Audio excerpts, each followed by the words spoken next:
57½ seconds after it was dropped from the bomb bay of the B-52, a thermonuclear device detonated on target off the coast of Christmas Island.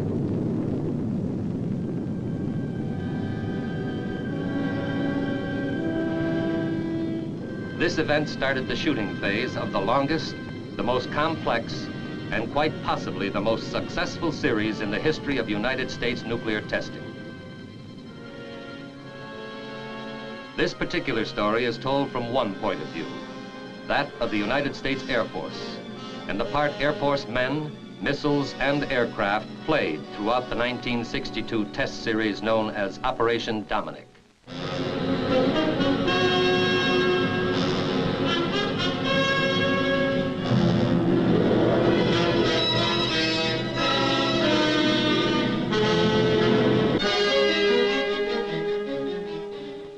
For the Air Force, the operation started in September 1961 with the Soviet resumption of nuclear testing. A directive was received from the Joint Chiefs of Staff to develop a capability to conduct on extremely short notice a limited number of atmospheric nuclear tests over the open ocean south of Hawaii.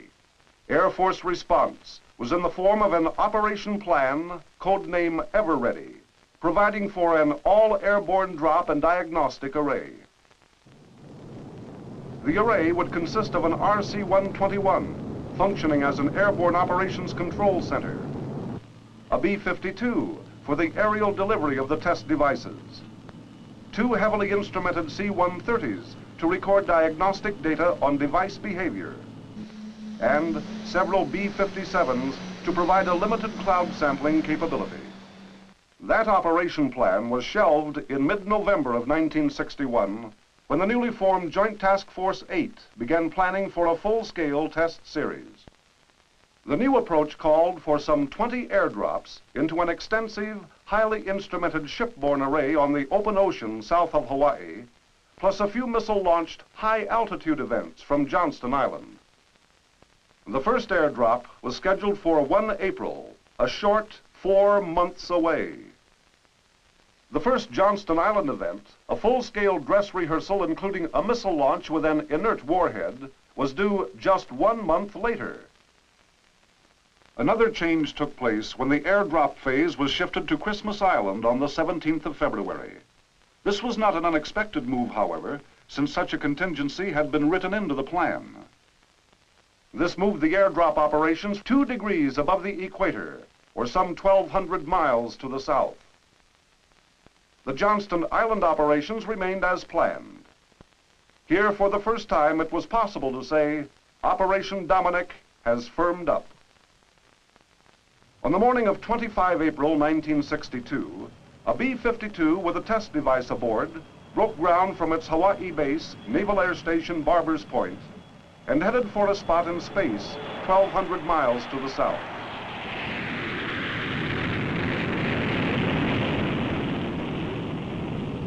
The Christmas Island phase of Operation Dominic was underway.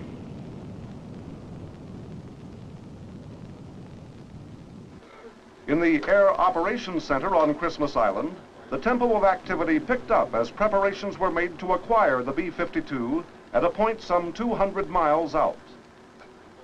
Overall command was kept in the Joint Command Post nearby, where the task force commander and his deputies monitored all facets of each mission. The precise time-space position of the B-52 drop aircraft was presented visually in the command post by closed-circuit television from a special tracking and plotting trailer. During the airdrops, all timing and positioning was keyed to the final leg of the B-52 pattern. As drop time approached, the Air Operations Center was exercising close control over a typical airborne array. Air Zero was here, off the southeastern tip of the island. The B-52 was flying a 16-minute racetrack pattern at 45,000 feet. The diagnostic C-130s were at 7,000 feet, 11 nautical miles from zero. The control RC-121 was in its altitude block between 12,000 and 16,000 feet at a distance of 65 nautical miles. The B-57s, monitoring weapon effects, were at 30 and 40,000 feet respectively, flying converging racetrack patterns 24 nautical miles south of zero. The B-57 sampler controller was at 37,000 feet, 30 nautical miles out. The C-54 and C-118 effects aircraft were positioned at altitudes between 7,500 and 20,000 feet, at distances of 15, 20, 30, 40, and 50 miles north and northeast of zero. The rescue C-54 was at 6,000 feet, 65 nautical miles from zero. The photo C-54 was at 10,000 feet, 30 nautical miles away. A weather B-57 was at 30,000 feet, 40 nautical miles distant. A weather B-50 was upwind of zero at 11,000 feet. A specially instrumented KC-135 at 35,000 feet was 100 miles out. The control RC-121, although replaced by the Air Operations Center for overall control, functioned as the primary positioning agency for less critical elements of the array.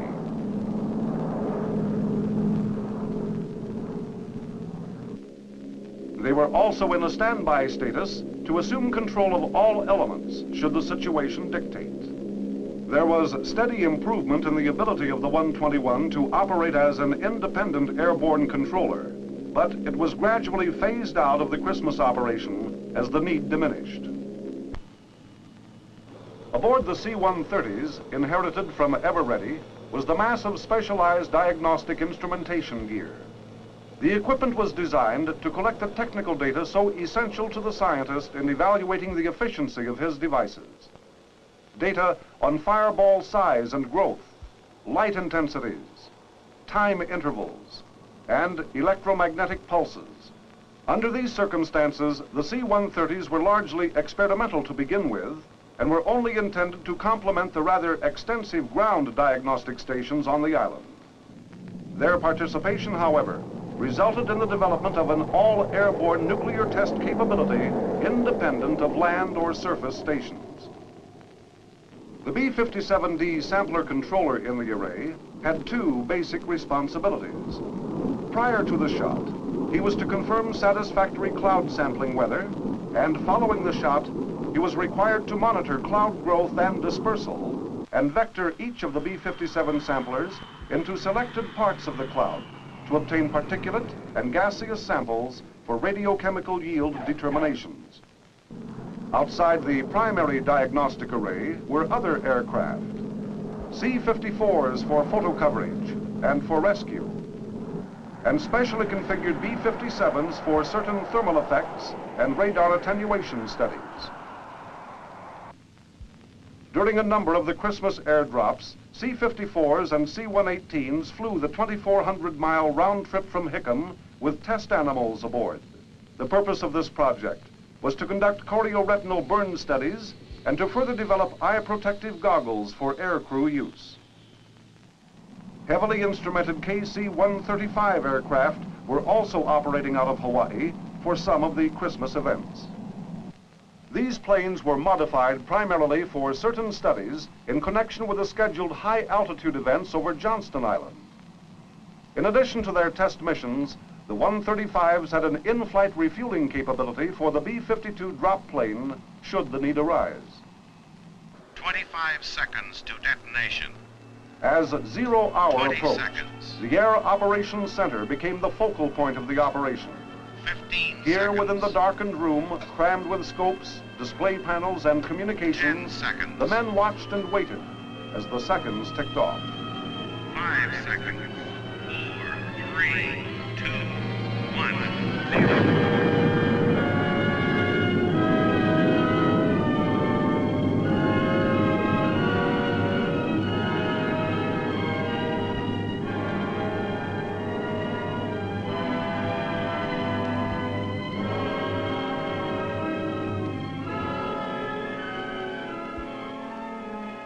As the flash and fire dissipated, Only the cloud remained. And it was toward this cloud that the samplers headed.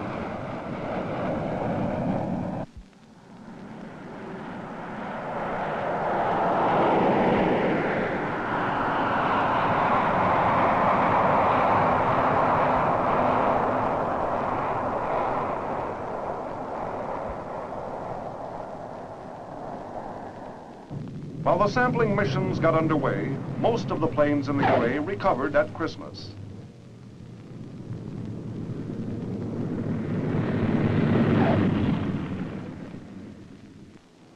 As the B-52 and other Hawaii-based aircraft headed for home. During a period of roughly 4 hours after each shot, the samplers were sequentially phased into the cloud by the airborne sampler controller. Several penetrations were made during each mission.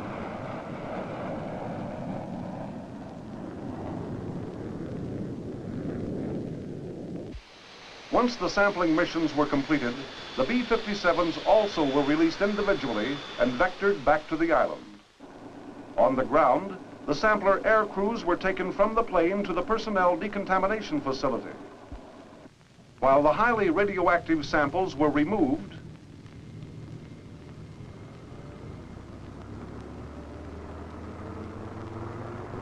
placed in special lead-insulated transport containers, and quickly loaded aboard a MAT C-135 for immediate non-stop return to the stateside laboratories for analysis. The radioactive samplers remained in an isolated parking area until radiation intensities had lowered to a level where their decontamination could be carried out. In addition to these now seemingly routine operations carried out by Air Force elements during the airdrops at Christmas Island, there were a series of new roles laid on literally at the last minute.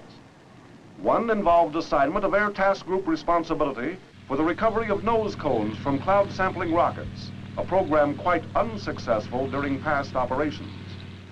This last-minute task required the Rescue 54 and the helicopters to combine efforts and adapt as spotter and recoverer respectively in what resulted in a highly successful recovery of 18 out of the 25 nose cones launched. Another project involved a study of low-level delivery techniques. For this, B-57s, especially painted and instrumented, were flown in close proximity to detonations to determine thermal responses in such an environment. Precise positioning under such critical conditions was mandatory. To achieve this, MSQ-1 radars were acquired, airlifted to Christmas Island, and adapted to the specific program concept. Still another late arrival was a study of fireball attenuation of radar transmission. This program required deployment of up to 70 radar reflectors at points in space where the fireball would be between the reflectors and ground-based radars attempting to track them.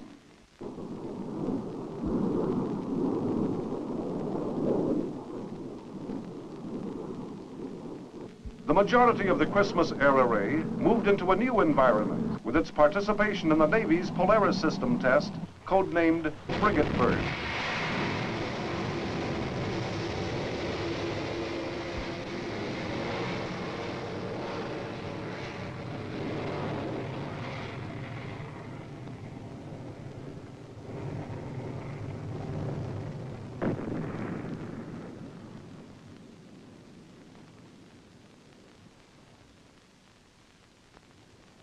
Another innovation was the extension of B-57D sampler participation to distances of over 500 miles from home base.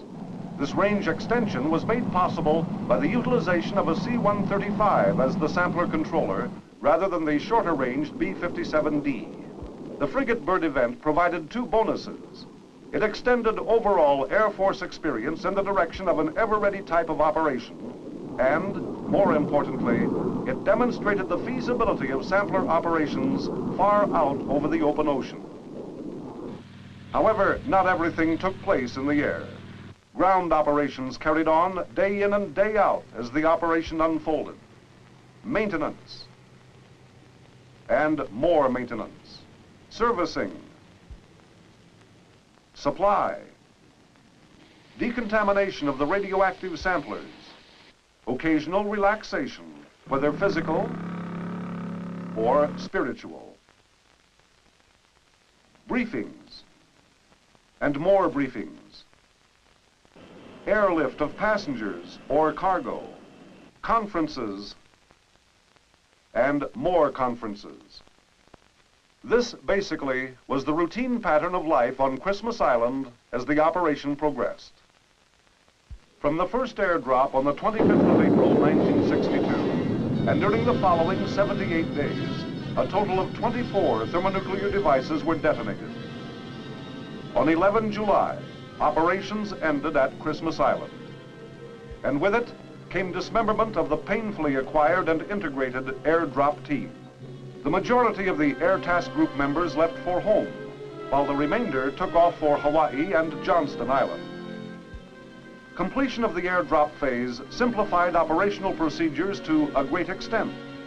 For some time prior to the 11th of July, since early June in fact, major elements of the air array had been required to operate at Johnston Island, 1,200 miles northwest of Christmas, in support of the high-altitude program, while at the same time carrying on with the Christmas airdrops.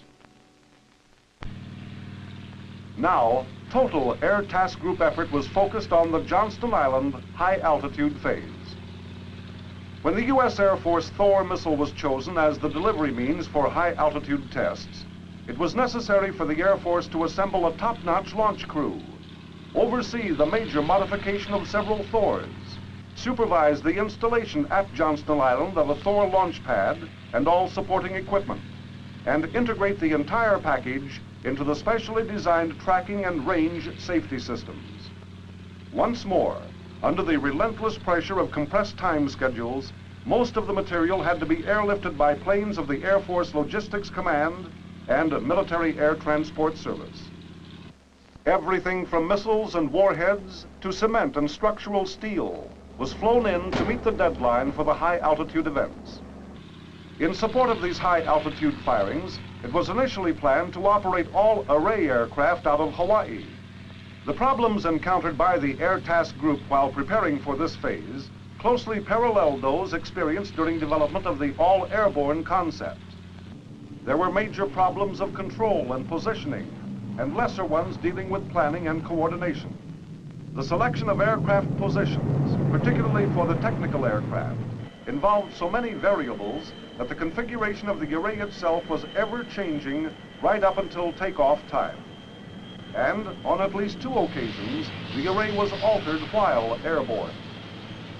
For the high-altitude events, the RC-121s would be operating as airborne air operations centers for the control and confirmation of safe positioning of all aircraft.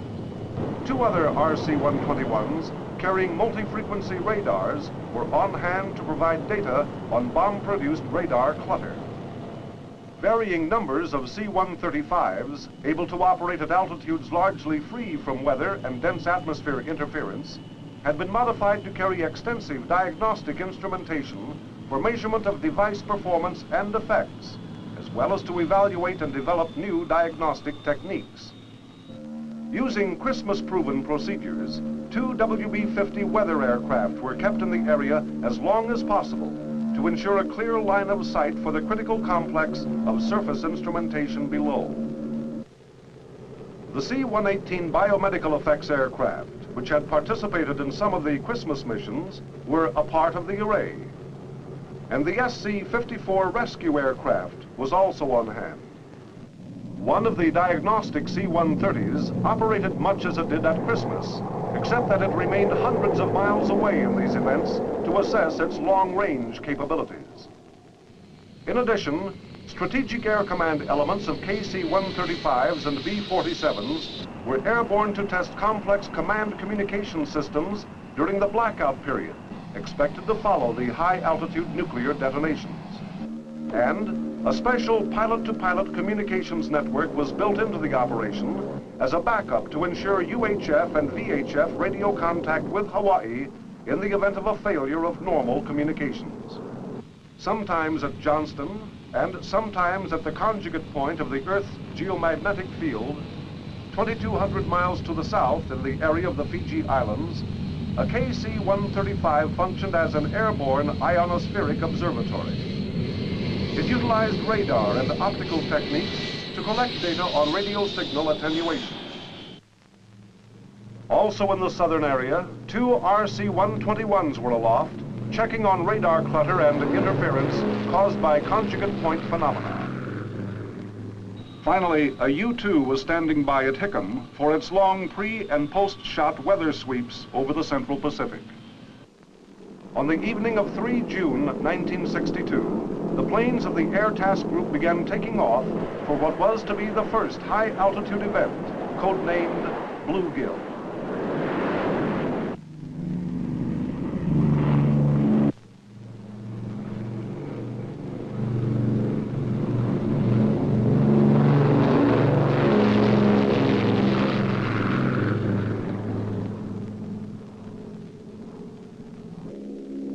Within the Airborne Air Operations Center, 4 specially trained airborne directors manned their scopes. The safe position of all elements in the array was confirmed by the Air Task Group commander and relayed to the task force commander. Far below, on the island, the pre-launch countdown moved to 0.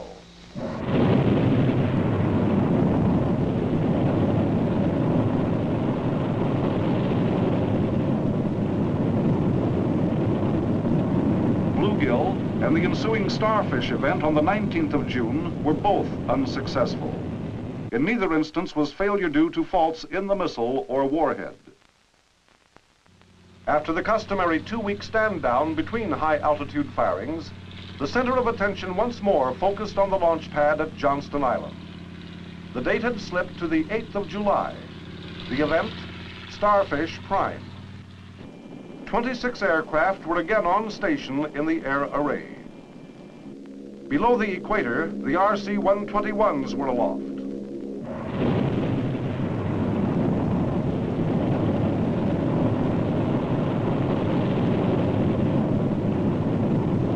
Then, 820.7 seconds after launch, success.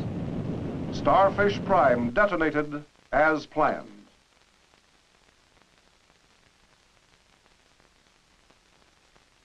Once more, on the night of 25 July, all forces were mustered for the rescheduled Bluegill shot. There were 25 aircraft in the array as launch time approached. But again, trouble. An oxygen valve failed, and for the 3rd time, the range safety officer had to push the destruct button. This time, with the missile still on the pad.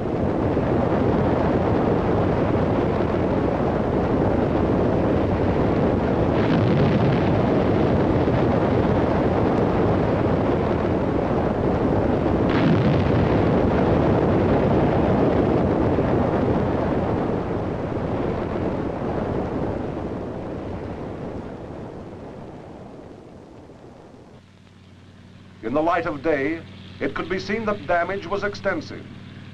The entire future of the Dominic high-altitude program was in jeopardy. After detailed examination, it was decided to delay the remaining events while the Thor pad was rebuilt. Subject to quick recall, the majority of the Air Task Group elements were sent back to their home stations to wait out the rebuilding period. During the delay, there were several significant changes. As insurance against a recurrence of the Thor pad destruction, the decision was made to construct a second pad on a timetable even tighter than before. In addition, the Thor was to be backed up by both Nike Hercules and XM-33 missiles to the extent of their performance capability. The schedule was also changed by the cancellation of 1 high-altitude shot and the addition of 2 new ones. This addition committed the smaller backup missiles to primary roles along with the Thor. However, the change exerting the most impact on the Air Task Group was an unexpected decision to add more airdrops to the series, this time over the open ocean a couple of 100 miles south of Johnston Island. This development, with but 30 days available for preparation, led to the peremptory recall of the widely scattered Air Task Group staff and operating elements, and of the indispensable ground support equipment now en route to the United States. The major new problem associated with operation of the array over the open sea was the range limitation of the B-57 samplers, which made round trips from their Hawaiian base impossible. The only available solution was for the aircraft to recover, refuel, and be decontaminated on the already overcrowded and ill-equipped strip at Johnston Island.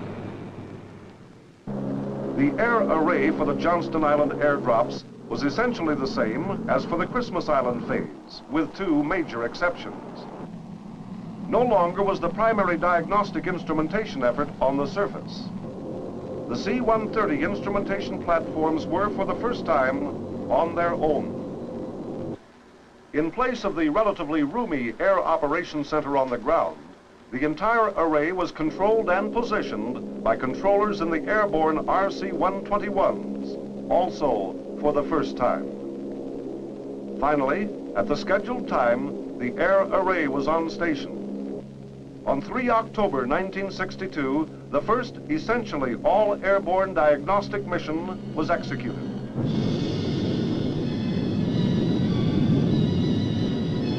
The general concept of the air array developed for Ever Ready and proven at Christmas Island had reached maturity 5 times all told. Between the 3rd and 30th of October, the planes of the Air Task Group went aloft from Hawaii and Johnston Island, flew their missions, and returned with a mass of diagnostic data, sometimes negative and sometimes positive, but always vital to the weapon designers in the development of their theories. During the same time period, preparations to continue the high altitude shots were being completed. Finally, on the 15th of October, bluegill was attempted for the 3rd time. This shot, too, was unsuccessful.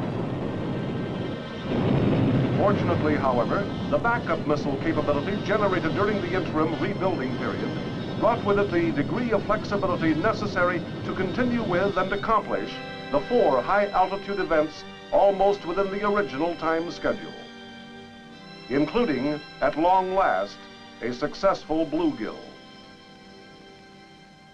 This final surge, which included the last 3 airdrops, produced an average pace of activity significantly exceeding that at Christmas Island and under immeasurably more difficult operating conditions. 4 high-altitude events and 3 airdrops were accomplished in 20 days. To all involved, it was an exhausting racehorse finish that finally ended on the 3rd of November, 1962.